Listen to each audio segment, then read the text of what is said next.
I'm La Jefa. I am a local artist and muralist, born and raised in Phoenix, Arizona.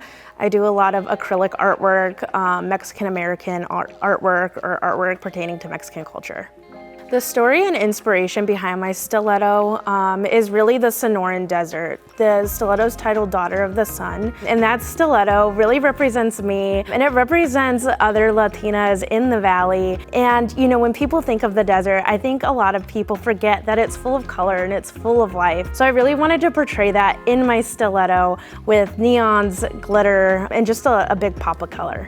My artwork expresses my identity really through subject matter. I paint what I know. I paint my Mexican culture, like I said, but I am a second and third generation Mexican American, so I really try to paint at that viewpoint and the millennial viewpoint as well. I tend to use females a lot as my subject matter, and that makes it a lot easier to portray Chingonas in that way. Like I said, I like to paint with a pop of color and with glitter, and to really remind the viewers that if you're alive and full of color and full of glitter and full of sparkle, you could still be a Chingona and be a badass in that way as well.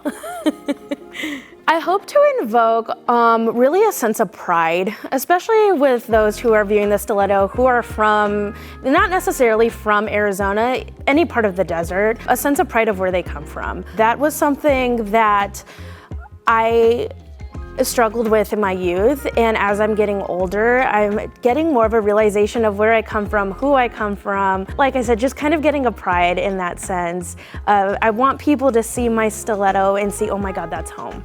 And to really kind of think about the things that come with that, the nostalgia, the memories of growing up, and an appreciation of where they live now. One thing that I've recently faced within my artistic journey, I guess you could say a hardship, honestly, with being a female. Art world is very male dominated, and it's hard enough as a woman to work in that space, but it's even harder for like a Latina or a person of indigenous ancestry to work in that space. And I've even had, you know, they say don't never meet your heroes, and I've had, you know, other artists, older artists who are male say, oh, you're not an artist yet, because, you know, females are so quick to call themselves artists, which is actually something that was said to me.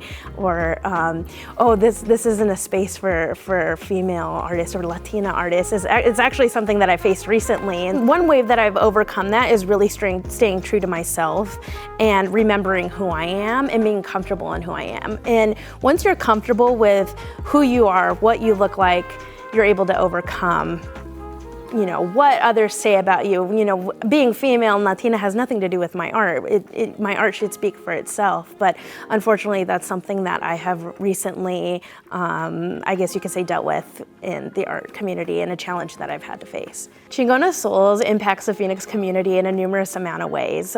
Firstly, giving artists, local artists, the opportunity to display their work and to also give back to the community with the auction, the fundraising. That has a great impact on the community, especially with who we're giving or who we're having the fundraiser for in that particular year. I interpret the meaning of Chingona through my artwork through, I want to say, kind of a funky way. It's funny, I paint a lot of tears in my artwork, and I would like to, you know, kind of show others that you can be sensitive and still be a Chingona. As a matter of fact, I think you're more Chingona if you're sensitive and able to express your emotions and how you're feeling.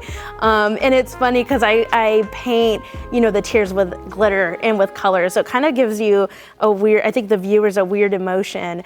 And really just kind of, you know, owning who you are. I try to paint that in my subject matter. Own who you are. Be loud, be colorful, be in the viewer's face. And to me, that's a sense of being Chingona, a sense of pride in who you are. Being a part of the Chingona Souls community is really an honor. It's a privilege to be part of Chingona Souls.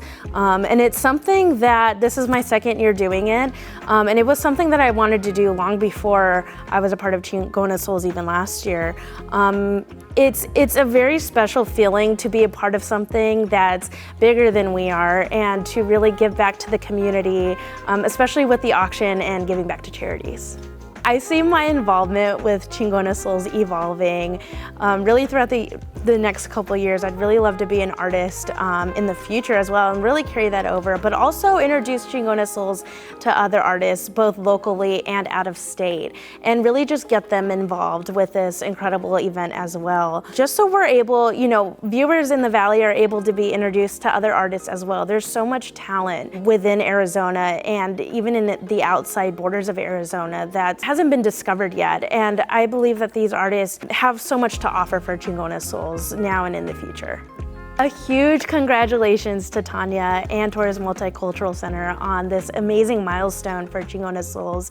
It is the 15th year, the 15 year, and that's something to be proud of and really just to celebrate and, you know, just giving back to the community and just the impact that it's had on Phoenicians all around has been really phenomenal and something that I'm personally grateful to be part of, and I know other artists and other community members are grateful to be a part of as well. It means a great deal to the community, especially with representation.